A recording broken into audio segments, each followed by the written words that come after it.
আসসালামু আলাইকুম ও রহমতুল্লাহি ওবারাকাতু। মুসলিম মনীষীদের অবাক করা জবাব, পর্ব ৪। জৈনক ব্যক্তি তার বন্ধুকে ইঙ্গিতে দেয়া অবাক করা জবাব। একবার খলিফা মামুনুর রশিদ সেনাপতি আব্দুর রহমান ইবনে তাহেরের প্রতি রুষ্ট হন। মামুন তাকে হত্যা করার ব্যাপারে পরিষদ বর্গের সাথে পরামর্শ করলেন। সে মজলিসে আব্দুর রহমানের এক বন্ধু ছিল। সেই বন্ধু গোপনে আব্দুর রহমানের নিকট একটি চিঠি পাঠালো, যার আলোচ্য বিষয় ছিল বিসমিল্লাহির রহমানির রহিম, ইয়া মুসা। আব্দুর রহমানের নিকট পত্রটি হস্তগত হলে তিনি পত্রের আলোচ্য বিষয়ে গভীরভাবে চিন্তা ভাবনা করতে লাগলেন, যাতে চিঠির বিষয়টির তাৎপর্য অনুধাবন করতে পারেন। কিন্তু পরিশেষে ব্যর্থতার পরিচয় দিলেন। পাশেই এক দাসী দাঁড়ানো ছিল। সে আবেদন করল, হুজুর, পত্রের রহস্য আমি বুঝতে পেরেছি। পত্রে আপনাকে মহামান্য সম্রাটের দরবারে যেতে নিষেধ করা হয়েছে। আপনি সেখানে গেলে আপনাকে হত্যা করা হবে। বাদীকে জিজ্ঞেস করা হলো, তুমি এটা কিভাবে বুঝতে পারলে?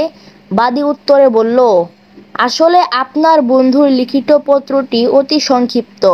মূলত বাক্যটি এভাবে ছিল, হে মুসা, নিশ্চয় পরিষদ বর্গ আপনাকে হত্যার পরামর্শ করেছে। সূরা কাসাস আয়াত ২০।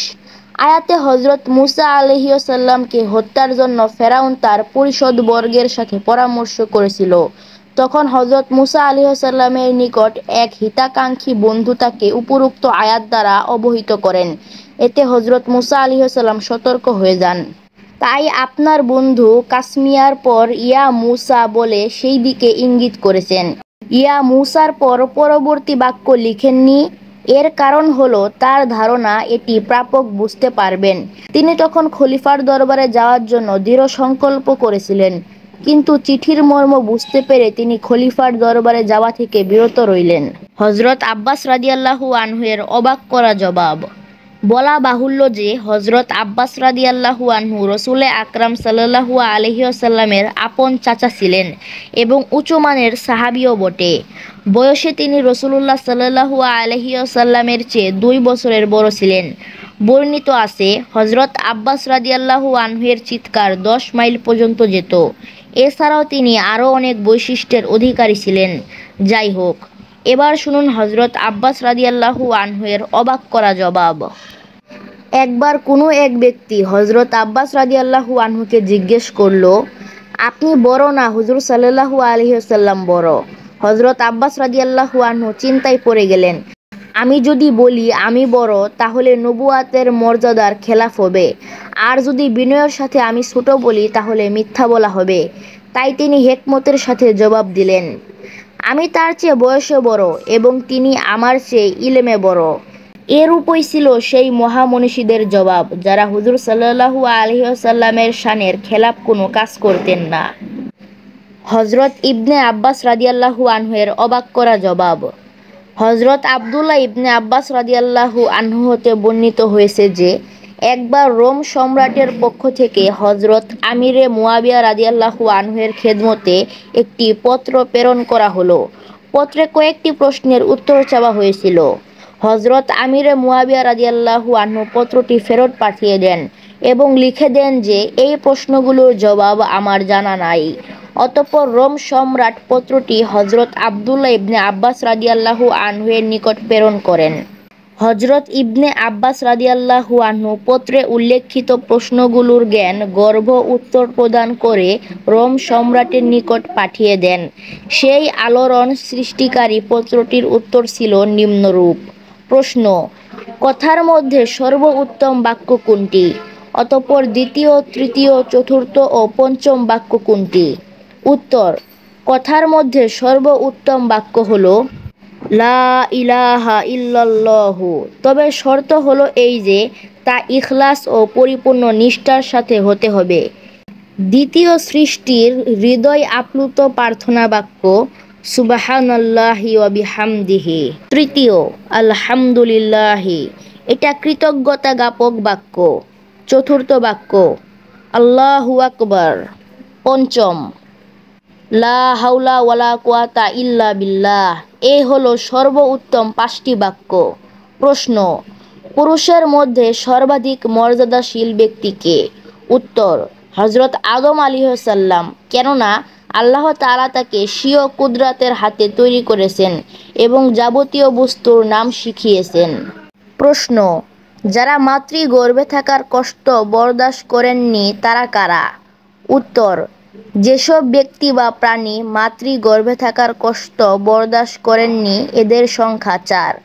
1. হজরত আদম আলাইহিসসালাম, 2. হজরত হাওয়া আলাইহিসসালাম, 3. হজরত ইসমাইল আলাইহিসসালাম এর পরবর্তীতে জবেহকৃত দুম্বা, 4.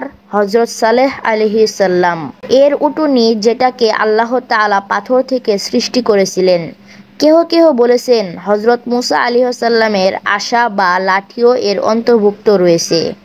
প্রশ্ন, সেটি কোন কবর যা গর্ভস্থিত মানুষকে নিয়ে চলাফেরা করছে?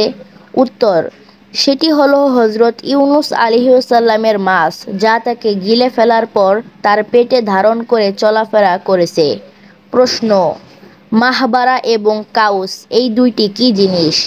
উত্তর, মাহবারা আকাশের দরজার নাম, আর কাউসের দ্বারা উদ্দেশ্য হল ভূপৃষ্ঠের সেই খণ্ডের বাসিন্দা যা হজরত নূহ আলাইহিসসালামের প্লাবনের সময় ডুবে যাওয়া থেকে নিরাপদে সংরক্ষিত ছিল।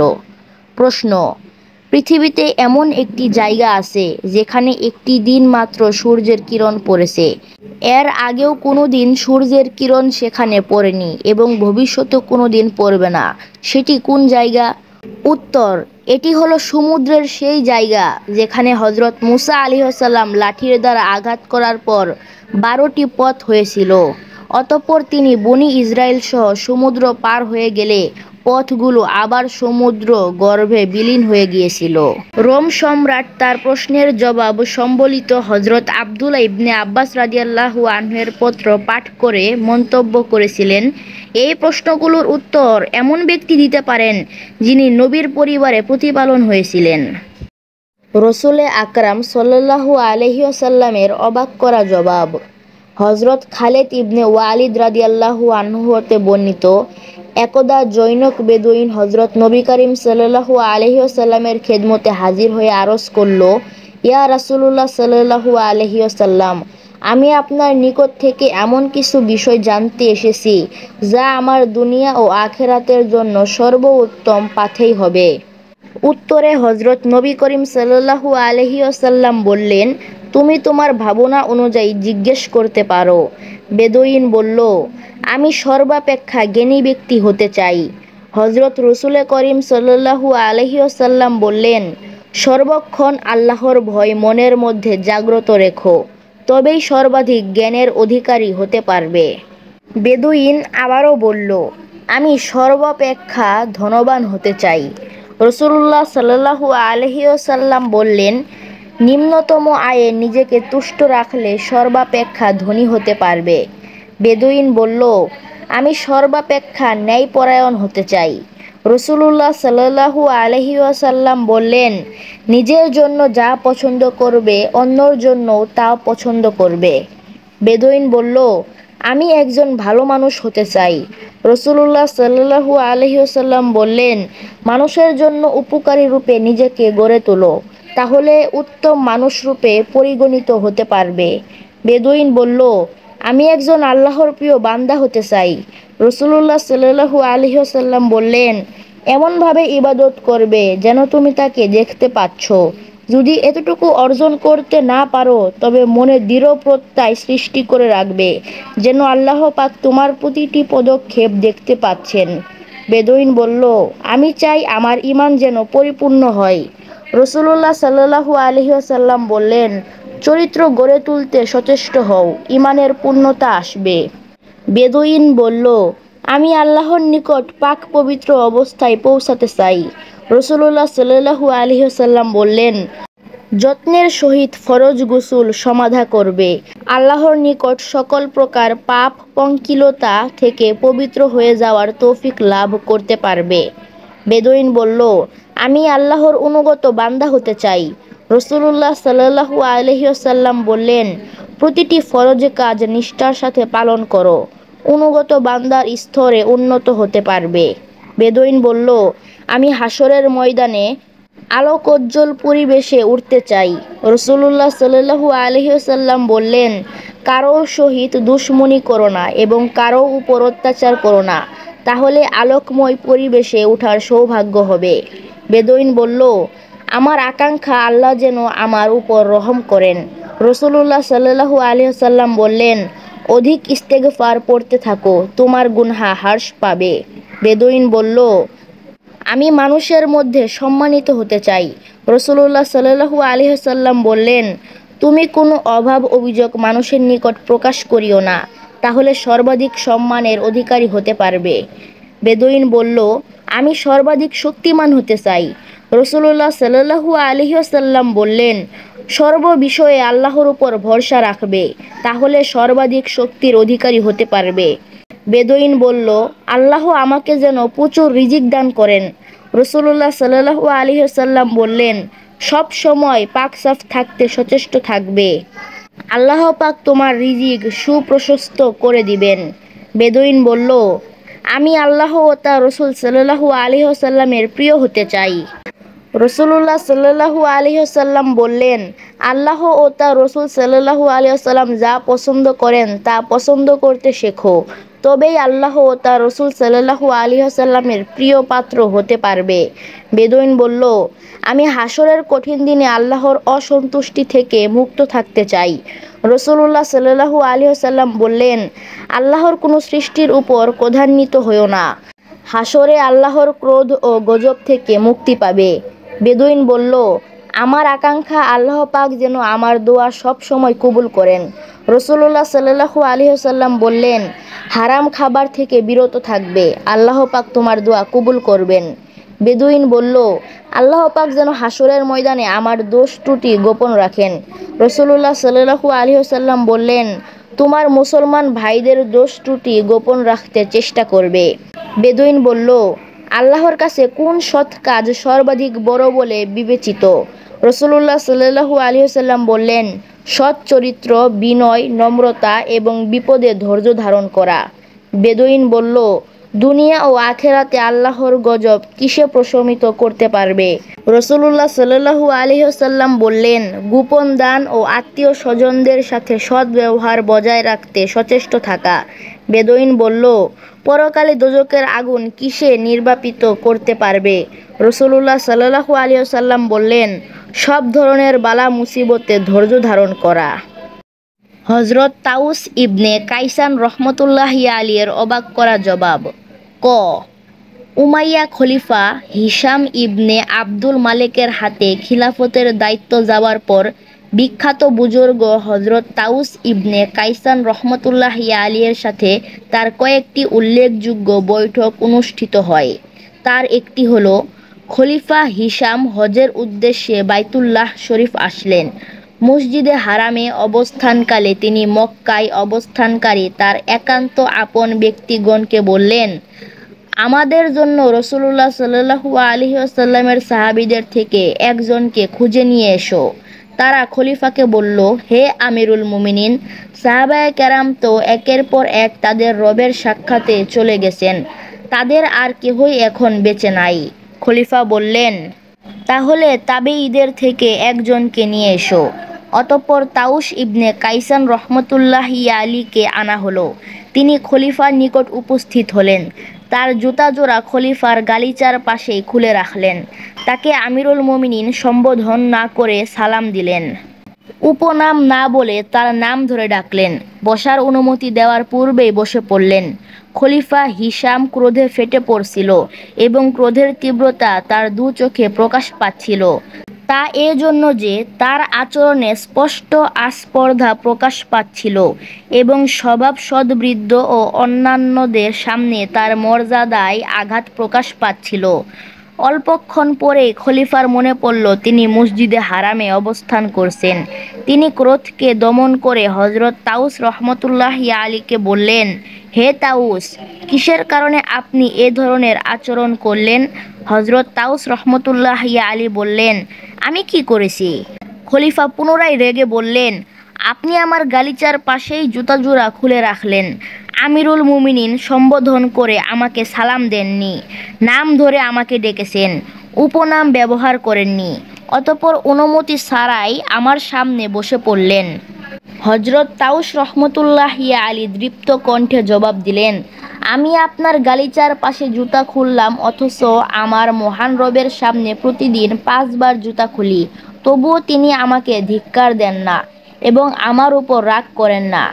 আর আপনি বললেন, আমি আপনাকে আমিরুল মুমিনিন সম্বোধন করে কেন সালাম দেইনি? তার কারণ হলো সকল মুমিন আপনার খিলাফতের ব্যাপারে সন্তুষ্ট নয়। যদি আপনাকে আমি আমিরুল মুমিনিন বলে ডাকতাম, তাহলে আমি নিজের ব্যাপারে মিথ্যাবাদী হওয়ার আশঙ্কা করতাম। আর আপনার উপনাম ব্যবহার না করে আপনার নাম ধরে ডাকার যে ত্রুটি আপনি ধরেছেন, তার কারণ আল্লাহ তাআলা সকল নবীকে তাদের নাম ধরেই ডেকেছেন। যেমন হে দাউদ, হে মুসা, হে ঈসা, হে ইয়াহিয়া, এবং তার শত্রুদের বেলায় উপনাম ব্যবহার করেছেন। যেমন সূরা লাহাবে আবি লাহাব উপনাম ব্যবহার করেছেন। আর আপনি বললেন, আমাকে অনুমতি দেওয়ার আগেই আমি বসে পড়েছি। আমি আমিরুল মুমিনিন হযরত আলী ইবনে আবু তালিব রাদিয়াল্লাহু আনহুকে বলতে শুনেছি, তিনি বলেছেন, যদি তুমি জাহান্নামের একটি লোককে দেখতে পাও, তাহলে ওই উপবিষ্ট ব্যক্তিকে দেখো যার সামনে একদল লোক দাঁড়িয়ে আছে। আমি চাই না জাহান্নামের সেই ব্যক্তি আপনি হন।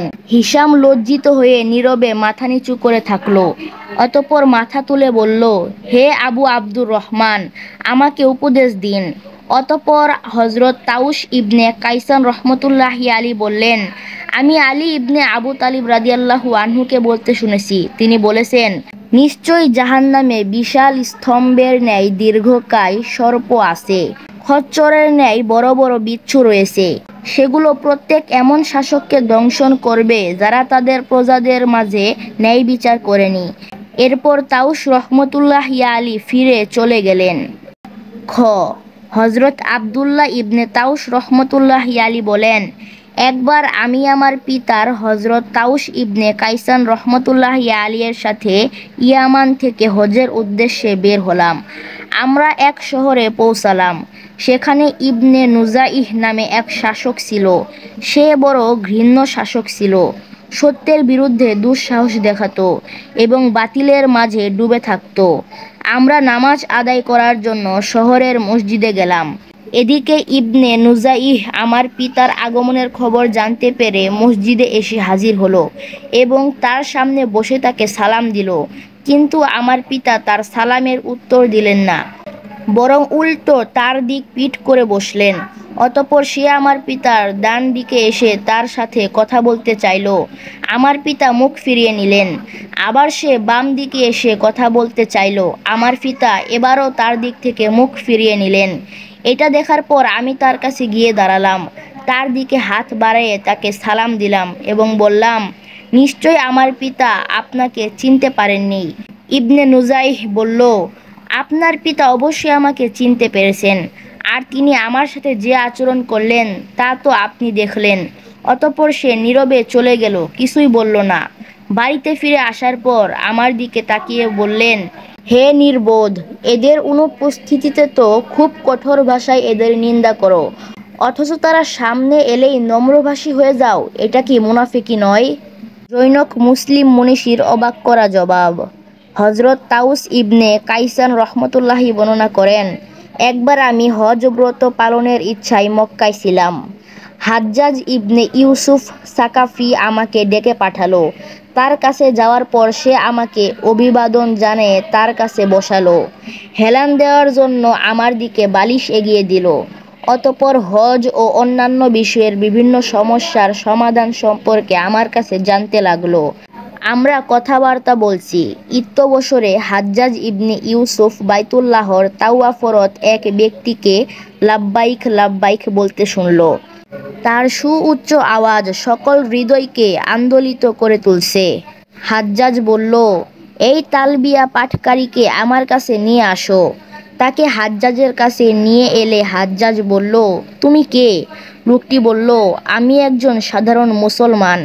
হাজ্জাজ ইবনে ইউসুফ বলল, আমি তোমাকে সে কথা জিজ্ঞেস করিনি, বরং তোমার শহর সম্পর্কে জিজ্ঞেস করেছি। লোকটি বলল, আমি ইয়ামেন থেকে এসেছি। হাজ্জাজ বলল, তোমাদের আমির কে? অর্থাৎ সে তার ভাই সম্পর্কে জিজ্ঞেস করল, কেমন দেখে এসেছো? লোকটি বলল, আমি তাকে পরাক্রমশালী, বিশালদেহী, বিলাসী, অধিক আরোহণকারী ও অতিমাত্রায় গমনাগমনকারী দেখে এসেছি। হাজ্জাজ বলল, আমি তোমার কাছে এসব বিষয় জানতে চাইনি। লোকটি বলল, তবে আপনি আমার কাছে কি জানতে চান? হাজ্জাজ বলল, তোমাদের মাঝে তার চরিত্র কেমন তা জিজ্ঞেস করছি। লোকটি বলল, আমি তাকে অত্যাধিক অত্যাচারী হিসাবে জানি এবং সৃষ্টির অনুগত ও স্রষ্টার অবাধ্য বলেই চিনি। এই কথা শ্রবণ করে সভাসদ বৃন্দের সামনে লজ্জায় হাজ্জাজের চেহারা লাল হয়ে গেল। হাজ্জাজ লোকটিকে বলল, তার ব্যাপারে এ কথা বলার সাহস তোমাকে কে দিল? তার সাথে আমার কি সম্পর্ক তুমি কি তা জানো? লোকটি বলল, তার সাথে আপনার যে সম্পর্ক তার চেয়ে আমার সাথে আল্লাহ তাআলার সম্পর্ক আরও গভীর। আমি তার গৃহে এসেছি, তার নবীর সত্যায়ন করছি, তার ঋণ পরিশোধ করছি। অতঃপর হাজ্জাজ নিশ্চুপ হয়ে গেল এবং কোনো প্রতিউত্তর করতে পারল না। হযরত তাউস ইবনে কাইসান রহমতুল্লাহি আলী বলেন, অতঃপর লোকটি বিদায়ের অনুমতি নেওয়ার কোনো প্রয়োজন মনে না করেই সেখান থেকে ফিরে চলল। হযরত তাউস ইবনে কাইসান রহমতুল্লাহি আলীর আরও কিছু অবাক করা জবাব। ক. খলিফা মনসুরের দরবারে মালিক ইবনে আনাসের মুকাদ্দমা চলছিল। মনসুর তাউসের কাছে দোয়াত চাইলেন, কিন্তু তাউস দোয়াত দিল না, চুপ করে বসে রইল। মনসুর বললেন, তাউস, তুমি আমাকে দোয়াত দিলে না কেন? তাউস জবাবে বলল, আমার ধারণা ছিল যে আপনি এর কালি দিয়ে কোনো পাপের কথা লিখবেন, এর জন্য দেইনি। মনসুর ভীষণ ক্রোধান্বিত হয়ে বললেন, ঠিক আছে, তুমি এখনই উঠে যাও। খ. আব্বাসীয় খলিফা আবু জাফর মনসুর সে সময়ের খ্যাতনামা মুহাদ্দিস ইবনে তাউসকে ডেকে পাঠালেন। তিনি দরবারে এলে বললেন, কোনো হাদিস বর্ণনা করুন। পিছনে জল্লাদরা নাঙ্গা তলোয়ার নিয়ে দাঁড়িয়ে আছে। ইবনে তাউস রহমতুল্লাহি আলী জল্লাদের প্রতি তাকিয়ে শান্তভাবে বললেন, রাসূল করিম সাল্লাল্লাহু আলাইহি ওয়াসাল্লাম বলেছেন, আল্লাহ তাআলা জমিনের পূর্ব ও পশ্চিমকে তোমাদের পদানত করে দিবেন, কিন্তু সে সময়ের শাসনকর্তারা হবে জাহান্নামী। তবে হ্যাঁ, তারা মুক্ত থাকবে যারা আল্লাহর ভয়ে কাজ করবে এবং আমানতে কোনো খেয়ানত করবে না। আমিরুল মুমিনিন, ভেবে দেখুন আপনি নিজে কোথায় রয়েছেন। আল্লাহ তাআলা পূর্ব ও পশ্চিমকে আপনার মালিকানায় দিয়েছেন। এ কথা শুনে মনসুর মাথা নত করে ফেললেন এবং হযরত তাউস ইবনে কাইসান রহমতুল্লাহি আলী চুপ করে রইলেন। উপস্থিত সবাই আশঙ্কা করলেন যে এবার বুঝি স্পষ্টভাষী ইবনে তাউসের মস্তক দ্বিখণ্ডিত করার জন্য জল্লাদদেরকে আদেশ দেয়া হবে। কিন্তু মনসুর মাথা তুলে বললেন, ইবনে তাউস, আরও কিছু শোনান। ইবনে তাউস বললেন, আল্লাহ তাআলা বলেছেন, সেই ব্যক্তির সাথে আমাকে বোঝাপড়া করতে দাও যাকে আমি একা করে সৃষ্টি করেছি এবং প্রচুর ধন সম্পদ দিয়েছি এবং সব সময়ে তার কাছে থাকার মতো পুত্র দিয়েছি। তবুও সে আরও পাওয়ার আকাঙ্ক্ষা পোষণ করে, কিন্তু সেটা কিছুতেই হবে না। সে আমার আয়াতসমূহের সাথে শত্রুতা করেছে, আমি তাকে দোজখের পাহাড়ে চড়াইব। সূরা মুদ্দাসির আয়াত 11 ও 17। পবিত্র কোরআনের এই আয়াত ওলীদ ইবনে মুগীরা সম্পর্কে নাজিল হয়েছে, কেননা আল্লাহ তাআলা তাকে নিয়ামত দান করেছেন, অথচ সে অকৃতজ্ঞতার পরিচয় দিয়েছে এবং বিদ্রোহ করেছে, ধন সম্পদ অন্যায় ও অবৈধ পথে ব্যয় করেছে, হযরত মুহাম্মদ সাল্লাল্লাহু আলাইহি ওয়াসাল্লাম ও আল কোরআনকে অস্বীকার করেছে। এর জন্য আল্লাহ তাআলা তাকে দুনিয়া ও আখিরাতে উভয় স্থানে শাস্তি দিবেন। এসব শোনার পর মনসুর আবার মাথা নত করলেন এবং ইবনে তাউস চুপ করে রইলেন। উপস্থিত সবাই আবারও ইবনে তাউস রহমতুল্লাহি আলাইহির হত্যা আশঙ্কা করল। কিছুক্ষণ পর মনসুর মাথা তুলে বজ্রকণ্ঠে বললেন, তুমি এখান থেকে বেরিয়ে যাও। ইবনে তাউস রহমতুল্লাহি আলাইহির বাচনভঙ্গি পছন্দ হলো না। তিনি দৃঢ় কণ্ঠে বললেন, আমি তো এটাই চাচ্ছিলাম। এই বলে তিনি উঠে চলে গেলেন। মর্দে মুমিন হযরত হাতিজ যাইয়াদ রহমতুল্লাহি আলাইহির অবাক করা জবাব। হযরত হাতিজ যাইয়াদ রহমতুল্লাহি আলীকে হাজ্জাজ ইবনে ইউসুফের নিকট নেয়া হলে সে তাকে জিজ্ঞেস করল, কি হে, তুমি নাকি হাতিজ যাইয়াদ? তিনি বললেন, হ্যাঁ, আমি হাতিজ যাইয়াদ। তোমার কিছু জিজ্ঞেস করার থাকলে জিজ্ঞেস করতে পারো। তবে আমি মাকামে ইব্রাহিমে দাঁড়িয়ে আল্লাহর সাথে 3টি অঙ্গীকার করেছি। ক, আমাকে কেহ কিছু জিজ্ঞেস করলে আমি সত্য জবাব দিব। খ, যদি আমাকে কেহ কোনোভাবে বিপদগ্রস্ত করে তবে আমি ধৈর্য ধারণ করব। গ, আমাকে কেহ ক্ষমা করলে আমি আল্লাহর দরবারে শুকরিয়া জানাবো। হাজ্জাজ ইবনে ইউসুফ বলল, তুমি আমার সম্বন্ধে কি মত পোষণ করো? হাতিদ বললেন, তুমি দুনিয়ায় আল্লাহর শত্রুদের অন্যতম। তুমি মানুষের সম্মান নষ্ট করো এবং কথায় কথায় মানুষ হত্যা করো। হাজ্জাজ জিজ্ঞেস করল, তুমি খলিফা আব্দুল মালেক ইবনে মরওয়ান সম্বন্ধে কি মত পোষণ করো? হাতিদ বললেন, সে তোমার চেয়েও অধিক পাপী, আর তার পাপের মধ্যে একটি পাপ তুমি। এ কথা বলা মাত্র হাজ্জাজ বলল, তোমরা একে শাস্তি দাও। সাথে সাথে তার প্রতি কঠোর শাস্তি শুরু হলো। তাকে প্রহারের চোটে জল্লাদের চাবুক ভেঙে গেল। তারপর হাজ্জাজের লোকগণ তাকে রশি দ্বারা বেঁধে তার শরীরে গোস্ত ছুরি দ্বারা কর্তন করতে লাগলো। গোস্তগুলোকে কেটে টুকরো টুকরো করা হলো, কিন্তু তাতে তিনি একটু আহ উহ করলেন না। তখন হাজ্জাজকে বলা হলো, এর জীবনের শেষ মুহূর্ত ঘনিয়ে এসেছে। হাজ্জাজ বলল, এর প্রাণ বের হয়ে গেলে একে বাইরে নিয়ে বাজারে রাস্তায় ফেলে দিবে। হযরত জাফর রহমতুল্লাহি আলী বলেন, এ সময়ে আমি এবং তার এক বন্ধু তার নিকট এসে জিজ্ঞেস করলাম, হাতিত, তোমার কোনো কিছু প্রয়োজন আছে কি? তিনি বললেন, তোমরা আমাকে এক ঢোক পানি পান করতে দাও। আমরা তাকে পানি এনে দিলাম। পানি পান করার সাথে সাথে তার প্রাণ বায়ু বের হয়ে গেল। ইন্না লিল্লাহি ওয়া ইন্না ইলাইহি রাজিউন। এ সময় তার বয়স ছিল মাত্র 18। হযরত আবু ওয়াইল রহমতুল্লাহি আলিয়ের হাজ্জাজকে দেয়া অবাক করা জবাব। কুফার হযরত আবু ওয়াইল ইবনে সালমা ছিলেন একজন মুজাহিদ। উমাইয়া শাসনকালে তাকে খুবই সম্মান ও মর্যাদার দৃষ্টিতে দেখা হতো। একবার হাজ্জাজ ইবনে ইউসুফও কুফায় এসে তার নাম ও প্রশংসা শুনে আবু ওয়াইলকে ডেকে পাঠান। আবু ওয়াইল উপস্থিত হলে তাদের মধ্যে এই কথাবার্তা হয়। হাজ্জাজ, আপনার নাম কি? আবু ওয়াইল, সেটা আপনার জানাই আছে, না হলে আমাকে ডাকলেন কি করে? হাজ্জাজ, এই শহরে কবে এসেছেন? আবু ওয়াইল, এই শহরের সব অধিবাসীরা যখন এসেছে। হাজ্জাজ, কোরআন শরীফের কতটুকু আপনার স্মরণ আছে? আবু ওয়াইল, ঠিক যতটুকু জেনে তার উপর আমল করলে আমার জন্য যথেষ্ট হতে পারে। হাজ্জাজ, আমি আপনাকে একটি উচ্চ পদ প্রদানের জন্য ডেকে পাঠিয়েছি। আবু ওয়াইল, কি পদ? হাজ্জাজ, কোতোয়ালের পদ। আবু ওয়াইল, এটা তাদের জন্যই অধিক শোভনীয় যারা যথাযথ দায়িত্বের সাথে এ পদ পূরণ করতে সক্ষম হবেন। আমি কিছুতেই এই পদের যোগ্য নই। হাজ্জাজ, না না, এই পদ তোমাকে গ্রহণ করতেই হবে। আবু ওয়াইল, আমাকে এ পদ গ্রহণ থেকে বিরত রাখলেই ভালো করবেন। যদি বারবার তাকিদ দেওয়া হয় তবে আমি সেটা গ্রহণ করব, কিন্তু তার আগে আমার মনের অবস্থা জানিয়ে দিতে চাই। হাজ্জাজ, বলুন। আবু ওয়াইল, আমার অবস্থা হলো এই যে, আমি আপনার কোনো পদাধিকার নই, তবুও আপনার কথা মনে পড়লে রাত্রের ঘুম পালিয়ে যায়। আর যদি পদাধিকার হয়ে যায় তখন যে কি অবস্থা হবে তা বলতে পারবো না। শায়েখ ইজ্জুদ্দিন ইবনে আব্দুস সালামের নির্ভীকতা ও স্পষ্টবাদিতা। ঐতিহাসিক আর রাজি বলেন, শায়েখ ইজ্জুদ্দিন ইবনে আব্দুস সালাম রহমতুল্লাহি আলী একবার তার সময়ের সুলতানের সাথে সাক্ষাতের জন্য কিল্লায় প্রবেশ করলেন। ঘটনাচক্রে সেদিনটি ঈদের দিন ছিল। সুলতানের দরবার কক্ষে শাহী ঈদ উৎসবের আয়োজন করা হয়েছে। যথাযোগ্য আড়ম্বর ও পরিপূর্ণ শান শৌকতের সাথে সুলতান সপরিবারে দরবারে সমাসীন। আমির উমারা সবাই সসম্ভ্রমে অবনীত দৃষ্টিতে দণ্ডায়মান। কিন্তু সেই উৎসব অনুষ্ঠানে সকলের সামনেই শায়েখ ইজ্জুদ্দিন ইবনে আব্দুস সালাম সুলতানকে নাম ধরে বললেন, হে আইয়ুব, তোমার হৃদয়ে কি আল্লাহ তাআলার ভয় নাই?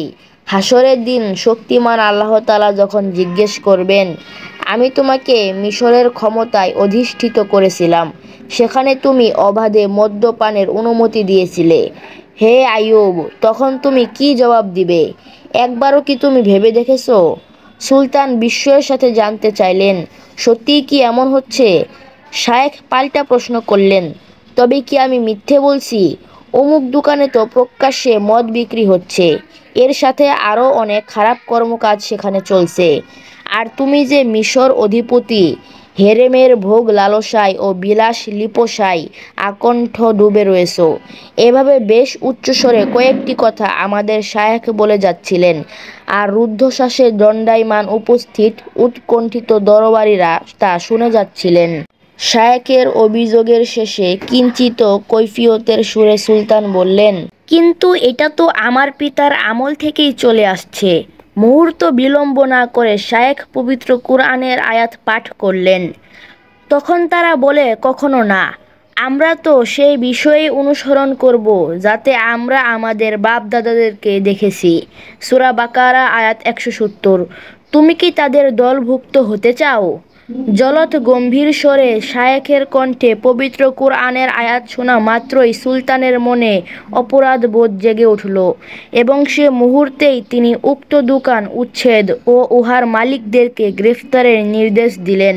এদিকে শায়েখ কিল্লা থেকে ফিরে আসার পূর্বেই এই চাঞ্চল্যকর খবর সব জায়গায় ছড়িয়ে পড়ল। তখনই হয়তো কিল্লার ফটক দিয়ে শায়েখের শহীদি লাশ বের হয়ে আসবে, এরূপ আশঙ্কা সবাই করেছিল।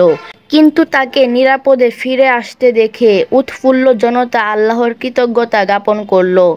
আমি এগিয়ে গিয়ে তাকে ঘটনা জিজ্ঞেস করলাম। শায়েখ সব ঘটনা আমাকে বলল।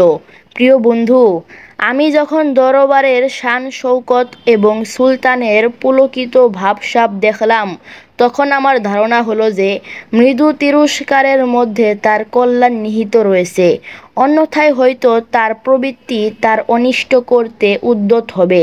আমি জিজ্ঞেস করলাম, আপনার হৃদয়ে কি তখন কোনরূপ ভয় ভীতি জাগ্রত হয়নি? উত্তরে শায়েখ বললেন, সুলতানের বাদশাহী শান শৌকত এবং বিলাস প্রাচুর্যের মোকাবিলায় যখন আমি আল্লাহ তাআলার অসীম শক্তির ও ক্ষমতার সমাসীন ব্যাপ্তির কথা কল্পনা করলাম, তখন আমার মনে হচ্ছিল যে সোনার সিংহাসনে একটি ভিজে বিড়াল অথবা একটি মাটির পুতুল বসে আছে। শায়েখ কুতুবউদ্দিন রহমতুল্লাহি আলাইহির অবাক করা জবাব। প্রসিদ্ধ বুজুর্গ শায়েখ কুতুবউদ্দিন রহমতুল্লাহি আলাইহি কখনো দিল্লির সুলতান মুহাম্মদ ইবনে তুঘলককে শাহী রীতি অনুসারে ভক্তিসূচক সালাম করতেন না। এজন্য সুলতান তার উপর কিছুটা রুষ্ট ছিলেন। একবার তিনি শায়েখকে দিল্লি ডেকে পাঠালেন। তিনি রাজদরবারে এসে দেখেন সুলতান সিংহাসন আলোকিত করে বসে আছেন। আমির উমারা ও চাটুকারের দল তাকে ঘিরে রয়েছে। সকলেই বা আদব দাঁড়িয়ে আছে।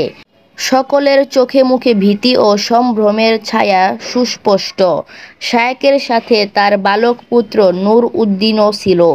এটাই তার জীবনের প্রথম শাহী দরবারের অভিজ্ঞতা, তাই তিনি নিজেকে কিছুটা অপ্রস্তুত বোধ করলেন। পুত্রের এ বিব্রত ও সন্ত্রস্ত ভাবের দিকে শায়েখের দৃষ্টি পড়ল। স্বভাবসুলভ ভঙ্গিতে পুত্রকে সম্বোধন করে তিনি বললেন, আল্লাহ সর্ববিষয়ে শক্তিমান। সূরা বাকারা আয়াত ২০। নুরউদ্দিন বলেন, আব্বার মুখের এ ভাব গাম্ভীর্যপূর্ণ সতর্কবাণী আমার হৃদয়ে এমন এক আলোড়ন সৃষ্টি করল যে শাহী দরবারে অমূলক ভীতি কর্পূরের ন্যায় এক মুহূর্তে উঠে গেল, আর আমি এক আশ্চর্য শক্তি ও দৃঢ়তা অনুভব করলাম। তখন আমার মনে হচ্ছিল যেন বস্তাবৃত কোনো লাশ সিংহাসনের উপরে রাখা হয়েছে। হযরত কাশেম নানুতুবি ও রশিদ আহমদ গঙ্গোহী রহমতুল্লাহি আলাইহির অবাক করা জবাব। হযরত কাশেম নানুতুবি রহমতুল্লাহি আলাইহি ছিলেন বিশ্ববিখ্যাত দারুল উলুম দেওবন্দ মাদ্রাসার প্রতিষ্ঠাতা। শামিলির যুদ্ধে তিনি মুজাহিদ সেনাবাহিনী প্রধানের ভূমিকা পালন করে ইংরেজদের বিরুদ্ধে জিহাদ পরিচালনা করেন। পরিশেষে ইংরেজদের পক্ষ হতে তার প্রতি গ্রেফতারি পরোয়ানা জারি হলো। তিনি ৩ দিন লুকিয়ে থেকে রাসূলুল্লাহ সাল্লাল্লাহু আলাইহি ওয়াসাল্লামের হিজরতের সুন্নত আদায় করণার্থে গোপনীয় স্থান থেকে বেরিয়ে পড়লেন। এক স্থানে তিনি আছেন, এ মোতাবস্থায় ইংরেজ সৈন্য সেখানে উপস্থিত হয়ে তাকে খুঁজতে লাগলো। তারা তাকে চিনত না বিধায় তাকে উদ্দেশ্য করে জিজ্ঞেস করল, কাশেম সাহেবকে কি আপনি দেখেছেন? হযরত কাশেম নানুতুবি রহমতুল্লাহি আলাইহি মিথ্যার আশ্রয় না নিয়ে তাওরিয়ার আশ্রয় নিলেন। এভাবে জিজ্ঞাসিত হবার সাথে সাথে তিনি স্থানটি থেকে একটু দূরে সরে পড়লেন এবং সাথে সাথেই বলে উঠলেন, এই তো কিছুক্ষণ পূর্বে তিনি এখানেই ছিলেন। এ কঠিন মুহূর্তেও তিনি মিথ্যা না বলে জায়েজ পন্থা তাওরিয়া নামক কৌশলের আশ্রয় নিলেন এবং অবাক করা জায়েজি পন্থা হয়ে জবাব দিলেন। এ জিহাদের কাজী আল কুজ্জাত বা প্রধান বিচারপতি নির্বাচিত হন হজরত কুতুবে আলম রশিদ আহমদ গঙ্গুহি রহমতুল্লাহি আলী। তিনিও গ্রেফতারি পরোয়ানায় পড়েন। তাকে বন্দি করে ইংরেজ সৈন্যগণ জিজ্ঞেস করল, আপনার নিকট কি অস্ত্র আছে? তিনি অস্ত্র নাই এই মিথ্যার আশ্রয় না নিয়ে তাওরিয়া নামক জায়েজি কৌশলের আশ্রয় নিয়ে পকেট থেকে তাসবিহ বের করে বলে উঠলেন, এই আমার অস্ত্র। এই অবাক করা জবাবে মিথ্যাও হলো না এবং গ্রেফতারি থেকেও মুক্তি পেলেন। ৩ জন মুসলিম মনীষীর অবাক করা জবাব। ক, একবার আব্বাসীয় খলিফা মনসুরের মুখে একটি মাছি এসে বসল। মনসুর মাছিটিকে তাড়িয়ে দিলেও সে বারবার এসে বিরক্ত করছিল। শেষে মনসুরের বিরক্তি ধরে গেল। ঠিক সে সময় ইমাম জাফর সাদেক রহমতুল্লাহি আলী এলেন। খলিফা জিজ্ঞেস করলেন, আবু আবদুল্লাহ, মাছি কি জন্য সৃষ্টি করা হয়েছে? ইমাম জাফর সাদেক রহমতুল্লাহি আলী জবাব দিলেন, অত্যাচারীদের জ্বালাতন করার জন্য। মনসুর তখন থতমত খেয়ে গেলেন। খ, মিশরের একজন বিশিষ্ট হাফেজে হাদিস ইয়াজিদ ইবনে আবু হাবিব একবার রোগাক্রান্ত হয়ে পড়লে মিশরের গভর্নর হাওসাওয়া ইবনে সোহাইল তার সেবা শুশ্রূষার জন্য উপস্থিত হয়ে বললেন, মুহাত্তন, একটা মাসআলা বলুন। ইয়াজিদ বললেন, বলুন দেখি কি মাসআলা? গভর্নর বললেন, যে কাপড়ে মশার রক্ত লেগে থাকে সে কাপড় পরিধান করে নামাজ পড়লে নামাজ জায়েজ হবে কিনা? হযরত ইয়াজিদ এ প্রশ্ন শুনে অন্যদিকে মুখ ফিরিয়ে নিলেন এবং কথা বন্ধ করে দিলেন। তার বিরক্তির প্রকাশ দেখে গভর্নর উঠে চলে যেতে উদ্যত হলেন। হযরত ইয়াজিদ তখন বললেন, প্রতিদিন আল্লাহর সৃষ্টির রক্ত তুমি প্রবাহিত করো, আর আমার কাছে জিজ্ঞাসা করতে এসেছো মশার রক্তের মাসালা? গ, জালেম বাদশাহদের মধ্য থেকে একজন জনৈক বুজুর্গ ব্যক্তিকে জিজ্ঞাসা করা হলো, সর্বোত্তম ইবাদত কি? ওই বুজুর্গ প্রতি উত্তরে বললেন, দুপুরবেলায় ঘুম তোমার জন্য সর্বোৎকৃষ্ট ইবাদত, যাতে করে ওই সময়টুকু তুমি ঘুমন্ত থেকে মানুষকে কষ্ট না দিতে পারো। হযরত শায়েখ হাতেম আসাম রহমতুল্লাহি আলী এর অবাক করা জবাব। হযরত হাতেম আল আসাম রহমতুল্লাহি আলী দীর্ঘকাল তার শায়েখ হযরত শকীক বলখি রহমতুল্লাহি আলী এর খেদমতে ছিলেন। উদ্দিষ্ট মঞ্জিলে পৌঁছার পর পীরের দরবার থেকে বিদায় হওয়ার সময় হযরত বলখি রহমতুল্লাহি আলী জিজ্ঞেস করলেন, এতদিনে তুমি কি শিখলে? হাতেম রহমতুল্লাহি আলী জবাব দিলেন, মাত্র 8টি বিষয় শিখেছি। সেগুলো হলো, 1 নম্বর, আমি লক্ষ্য করেছি কারো সাথে যতই ভালোবাসায় থাকুক না কেন, কবরে পৌঁছার সাথে সাথেই সেই ভালোবাসার পাত্র বা বস্তু তার নিকট থেকে বিচ্ছিন্ন হয়ে যায়।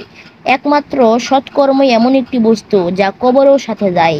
তাই আমি দুনিয়ার সকল কিছুর আকর্ষণ থেকে মুখ ফিরিয়ে একমাত্র সৎকর্মের দিকে ধাবিত হয়েছি, যেন কবরের অসহনীয় নির্জনতার মধ্যে সেগুলো আমার সাথে থাকে আর আমি নিঃসঙ্গতার কষ্টে পতিত না হই।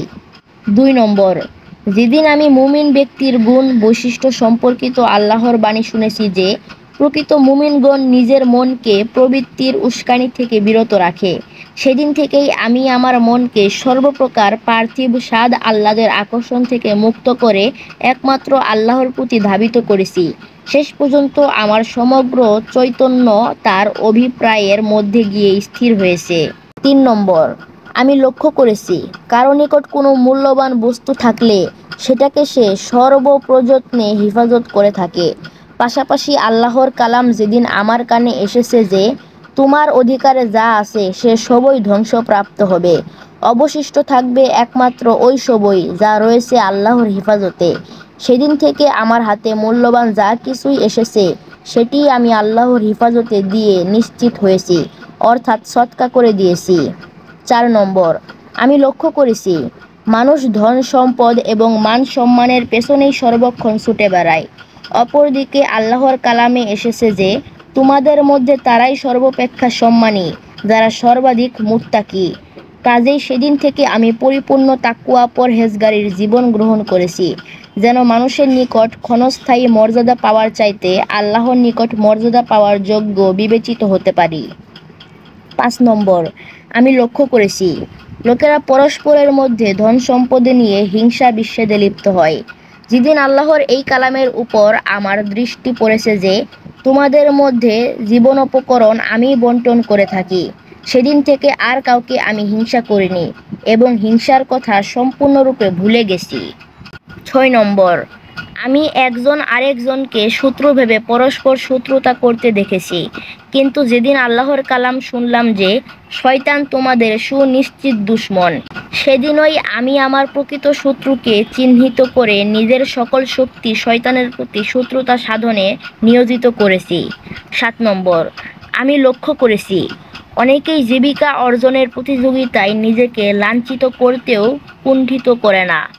7 নম্বর, আমি লক্ষ্য করেছি অনেকেই জীবিকা অর্জনের প্রতিযোগিতায় নিজেকে লাঞ্ছিত করতেও কোনো দ্বিধাবোধ করে না, কিন্তু যেদিন আল্লাহর এই কালামের প্রতি আমার দৃষ্টি আকর্ষণ হলো যে দুনিয়াতে বিচরণকারী এমন কোনো প্রাণী নাই যার জীবিকার দায়িত্ব আমি আল্লাহ স্বয়ং গ্রহণ করিনি, সেদিন থেকে জীবিকার চিন্তা থেকে সম্পূর্ণ মুক্ত হয়ে আমার প্রতি যে দায়িত্ব অর্পিত হয়েছে তা নিষ্ঠার সাথে পালন করতে তৎপর হয়েছি। আমার মনের মধ্যে এমন একটা আস্থা সৃষ্টি হয়েছে যে আমি আমার দায়িত্ব হিকমত পালন করলে তিনিও আমার প্রতি তার দায়িত্ব হিকমত আদায় করবেন। 8 নম্বর, আমি লক্ষ্য করেছি লোকেরা সাধারণ নিজ নিজ ব্যবসা, কারিগরি দক্ষতা এবং প্রখর মেধা ও কর্মশক্তির উপর ভরসা করেও অনেক সময় ব্যর্থতার গ্লানি সইতে বাধ্য হয়। তাই শেষ পর্যন্ত আমি সকল কিছুর দিক থেকে মুখ ফিরিয়ে একমাত্র আল্লাহর প্রতি সকল ভরসা কেন্দ্রীভূত করেছি। হযরত সাঈদ ইবনে জুবাইর রহমতুল্লাহি আলাইহির হাজ্জাজকে দেয়া অবাক করা জবাব। কুখ্যাত জালেম হাজ্জাজের ভয়াবহ হত্যাকাণ্ডের খবরাখবর যখন চারিদিকে ছড়িয়ে পড়ল যে হাজার হাজার দৃঢ় ঈমানের অধিকারী মুমিনকে নির্মমভাবে হত্যা করা হয়েছে, হাজার হাজার মানুষ মুক্তি পেয়েছে যাদের কুফরির স্বীকৃতি নিতে বাধ্য করা হয়েছে, তখন হযরত সাঈদ ইবনে জুবাইর রহমতুল্লাহি আলাইহির নিশ্চিত বিশ্বাস হয়ে গেল যে যদি সে হাজ্জাজের হাতে পড়ে তাহলে তাকে দুই পরিণতির যে কোনো একটি গ্রহণ করতে হবে, তৃতীয় কোনো পথ সেখানে নাই। হয় তার শিরচ্ছেদ করা হবে, না হয় নিজেকে কাফের বলে সাক্ষ্য দিতে হবে। তাই তিনি ইরাক থেকে বেরিয়ে যাওয়াকেই প্রাধান্য দিলেন, লোকচক্ষুর অন্তরালে থাকাকেই প্রাধান্য দিলেন এবং আল্লাহর জমিনে হাজ্জাজ ও তার দলদের চোখ থেকে আত্মগোপন করে ভ্রমণ করতে লাগলেন। অবশেষে মক্কার এক ছোট পল্লীতে গিয়ে আশ্রয় নিলেন।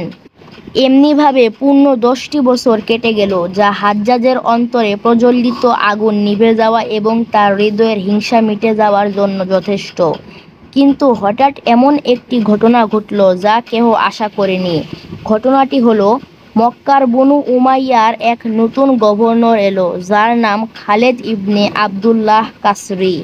সাঈদ ইবনে জুবাইর রহমতুল্লাহি আলাইহির অনুরক্ত ও ভক্তরা তখন গোপনে সন্ধান নিল, কারণ তারা তার দুশ্চরিত্রের কথা আগেই জানত। তারা অঘটন কিছু ঘটবার আশঙ্কা বোধ করল।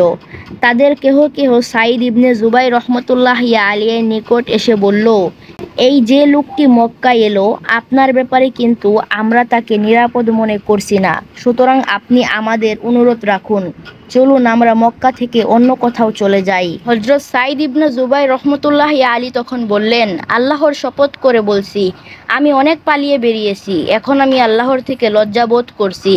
তাই আমি প্রতিজ্ঞা করেছি আমি আমার এই স্থানেই স্থির থাকব। তারপর আল্লাহ আমার সাথে যা করতে চান তা করুন। খালেদ সম্পর্কে মানুষ যে বদ ধারণা করেছে, খালেদ তা সত্যই বাস্তবায়িত করল। হযরত সাঈদ ইবনে জুবাইর রহমতুল্লাহি আলাইহির অবস্থান সম্পর্কে জানতে পেরেই সে একটি বাহিনী প্রেরণ করে তাদেরকে নির্দেশ দিল তারা যেন তাকে শৃঙ্খলাবদ্ধ করে ওয়াসিত নগরীতে হাজ্জাজ ইবনে ইউসুফের নিকট নিয়ে যায়। প্রেরিত বাহিনী গিয়ে সাঈদ ইবনে জুবাইর রহমতুল্লাহি আলাইহির বাড়ি ঘেরাও করে ফেলল এবং তার ভক্ত অনুরক্তদের মাঝেই তাকে শৃঙ্খলাবদ্ধ করল ও হাজ্জাজের নিকট নিয়ে যাওয়ার কথা ব্যক্ত করল। কিন্তু তারা তাকে একেবারে প্রশান্ত ও নিশ্চিন্ত পেল। তিনি তার ভক্ত ও অনুরক্ত সাথীদের দিকে ফিরে বলল, মনে হচ্ছে আমি ওই জালেমের সামনে নিহত হব, কারণ আমি ও আমার দুই বন্ধু ইবাদতের এক রাত্রে একসাথে ছিলাম। আমরা তখন দোয়ার মাঝে বেশ স্বাদ অনুভব করলাম। আমরা আল্লাহর নিকট অনেক দোয়া করলাম, বিনয় বিগলিত নেত্রে আত্মতৃপ্তির সাথে কাঁদলাম। তারপর আমরা আল্লাহর নিকট শাহাদাতের প্রার্থনা করলাম। আমার দুই বন্ধুই তাদের কাঙ্ক্ষিত শাহাদাত লাভ করেছেন। আমি এখন তার প্রত্যাশায় আছি। তার কথা শেষ হতে না হতেই তার এক ছোট মেয়ে এসে উপস্থিত হলো।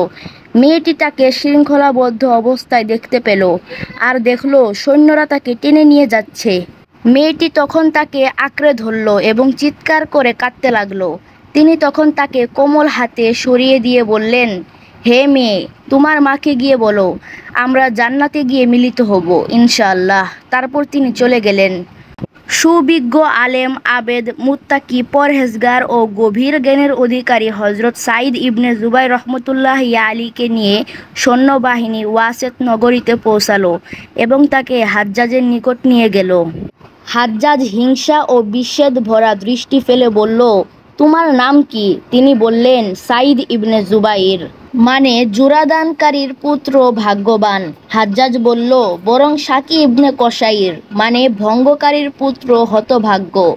সাঈদ বললেন, বরং আমার মা আমার সম্পর্কে তোমার চেয়ে বেশি অবহিতা ছিলেন। হাজ্জাজ বলল, মোহাম্মদ সম্পর্কে তুমি কি বলো? সাঈদ বললেন, তুমি কি মোহাম্মদ ইবনে আবদুল্লাহ সাল্লাল্লাহু আলাইহি ওয়াসাল্লাম সম্পর্কে জিজ্ঞেস করছো? হাজ্জাজ বলল, হ্যাঁ। সাঈদ বললেন, তিনি হলেন আদম সন্তানের সর্দার, নির্বাচিত রসুল। যারা রয়েছে তাদের মাঝে শ্রেষ্ঠ, তারা বিগত হয়েছেন তাদের মাঝে শ্রেষ্ঠ। তিনি রিসালাতের দায়িত্ব নিয়ে এসেছেন, আমানত পৌঁছে দিয়েছেন। তিনি আল্লাহর বরত্ব ও মহাত্মের কথা প্রচার করেছেন। আল্লাহর কিতাব তার বান্দাদের নিকট পৌঁছিয়েছেন। সাধারণ মুসলমানদের ও বিশিষ্ট মুসলমানদের জন্য তিনি ছিলেন কল্যাণকামী। হাজ্জাজ বলল, আবু বকর সম্পর্কে তুমি কি বলো? সাঈদ বললেন, তিনি সিদ্দিক, আল্লাহ রসুলের খলিফা। তিনি প্রশংসিত অবস্থায় দুনিয়া থেকে বিদায় নিয়েছেন এবং ভাগ্যবান অবস্থায় জীবন যাপন করেছেন। তিনি নবী করিম সাল্লাল্লাহু আলাইহি ওয়াসাল্লামের তরিকার উপরই জীবন কাটিয়েছেন, বিন্দুমাত্র পরিবর্তন বা পরিবর্ধন করেননি। হাজ্জাজ বলল, তুমি উমর সম্পর্কে কি বলো? সাঈদ ইবনে জুবাইর বললেন, তিনি হলেন ফারুক। আল্লাহ তার মাধ্যমে সত্য ও মিথ্যার মাঝে পার্থক্য সৃষ্টি করেছেন। তিনি আল্লাহ ও তার রসুলের প্রিয় ভাজন ছিলেন। তিনি তার দুই সঙ্গীর তরিকা অনুযায়ী জীবন কাটিয়েছেন, প্রশংসিত অবস্থায় জীবন কাটিয়েছেন আর শহীদ হয়ে মৃত্যুবরণ করেছেন। হাজ্জাজ বলল, উসমান সম্পর্কে তুমি কি বলো?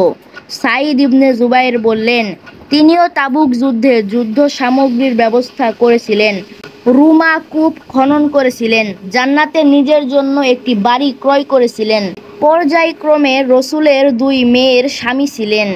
আকাশের ওহী মোতাবেক নবী করিম সাল্লাল্লাহু আলাইহি ওয়াসাল্লামের দুই মেয়েকে তার সাথে বিয়ে দিয়েছিলেন। মজলুম অবস্থায় শাহাদাত বরণ করেছিলেন। হাজ্জাজ বলল, আলী সম্পর্কে তুমি কি বলো? সাঈদ ইবনে জুবাইর বললেন, তিনি রসুল সাল্লাল্লাহু আলাইহি ওয়াসাল্লামের পিতৃব্য পুত্র ছিলেন। বালকদের মধ্যে তিনি সর্বাগ্যে ইসলাম গ্রহণ করেছিলেন। তিনি পুণ্যবতী ফাতেমা রাদিয়াল্লাহু আনহায়ের স্বামী ছিলেন এবং জান্নাতের যুবকদের সর্দার হাসান ও হুসাইনের রাদিয়াল্লাহু আনহুয়ের পিতা ছিলেন। হাজ্জাজ বলল, বনু উমাইয়ার কোন খলিফা তোমার নিকট প্রিয়? সাঈদ ইবনে জুবাইর বললেন, তার স্রষ্টার নিকট যে বেশি পছন্দনীয়। হাজ্জাজ বলল, তাদেরকে তার স্রষ্টার নিকট অধিক প্রিয়।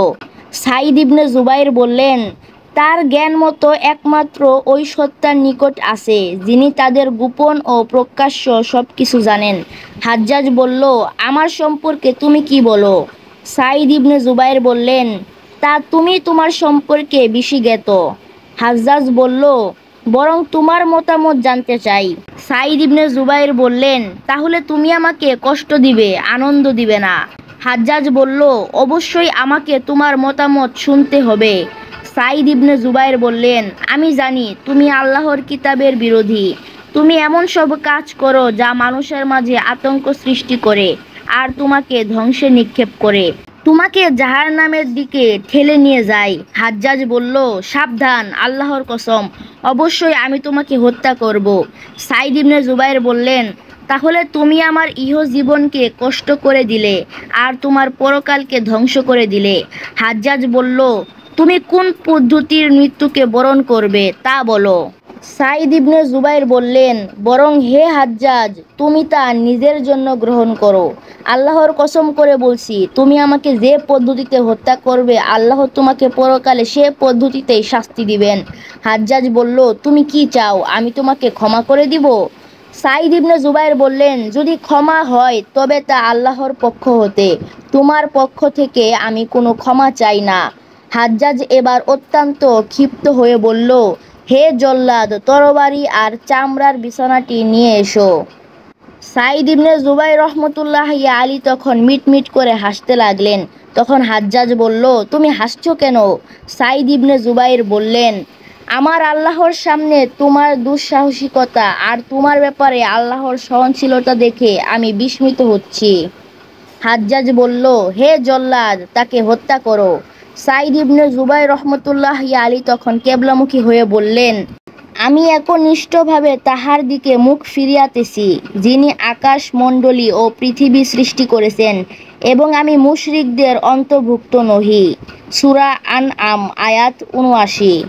হাজ্জাজ বলল, কিবলার দিক থেকে তার মুখ ফিরিয়ে দাও। সাঈদ ইবনে জুবাইর তখন বললেন, তোমরা যে দিকেই মুখ ফিরাবে সেদিকেই আল্লাহকে পাবে। সূরা বাকারা আয়াত ১১৫। হাজ্জাজ বলল, তাকে মাটিতে উপুর করে দাও। সাঈদ ইবনে জুবাইর বললেন, মাটি থেকে আমি তোমাদেরকে সৃষ্টি করেছি, মাটিতেই আমি তোমাদেরকে ফিরিয়ে নিব এবং পুনরায় আমি তোমাদেরকে মাটি থেকেই পুনরুত্থান করব। সূরা তাহা আয়াত ৫৫। হাজ্জাজ বলল, আল্লাহর শত্রুকে জবাই করে ফেলো। কুরআনের আয়াত তার চেয়ে বেশি মুখস্থ এমন আর কাউকে দেখিনি। তখন সাঈদ দু হাত তুলে দোয়া করে বলল, হে আল্লাহ, আমার পর আর কারো উপর হাজ্জাজকে প্রবল ও শক্তিশালী করো না। এভাবেই সত্যের প্রতীক হযরত সাঈদ ইবনে জুবাইর রহমতুল্লাহি আলী হাজ্জাজের প্রশ্নের অবাক করা জবাব দিয়ে শাহাদাতের কোলে ঢলে পড়েন। হযরত খালেদ ইবনে ওয়ালিদ রাদিয়াল্লাহু আনহু-এর মাহান আরমানিকে দেয়া অবাক করা জবাব। ইয়ারমুকের যুদ্ধে দুর্ভাগ্যক্রমে কাফেরদের হাতে কিছু মুসলমান সৈন্য বন্দী হয়ে যান। কাফেরদের সেনাপতি ছিল মাহান আরমানি। হযরত খালেদ ইবনে ওয়ালিদ রাদিয়াল্লাহু আনহু যুদ্ধের ময়দান থেকে ১২ জন সাহাবীকে সাথে নিলেন। কাফের সৈন্য ছিল ৩ লাখ। হযরত খালেদ ইবনে ওয়ালিদ রাদিয়াল্লাহু আনহু সোজা শাহী মহলে গিয়ে মাহান আরমানিকে জিজ্ঞেস করলেন, আপনি আমাদের যে সৈন্যগুলো বন্দী রেখেছেন তাদের ছেড়ে দিন। সেনাপতি পাহারাদারকে ডেকে বলল, তোমাদের পাহারা থাকতে এ লোকগুলো ভিতরে ঢুকলো কিভাবে?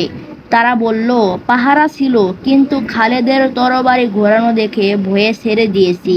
মাহান আরমানি বলল, খালেদ, তুমি আমার দরবারের নিয়ম নীতি জানো?